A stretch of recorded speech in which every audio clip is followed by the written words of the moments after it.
You are looking at Julian's pronunciation guide, where we look at how to pronounce better some of the most mispronounced words in the world, like this other curious word. But how do you say what you're looking for today? Let's learn how to pronounce these names once and for all correctly, including in French. If you want to learn more confusing names pronounced, stay tuned.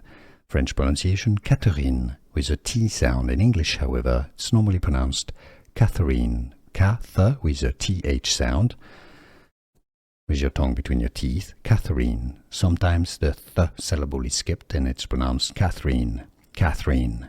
It's easy, Catherine or Catherine. From French, Catherine. Catherine is a French pronunciation. Here are more videos on how to pronounce more confusing words and names too many mispronounced. Like this video if you found it useful. I appreciate your support. I'll see you soon and thanks for watching.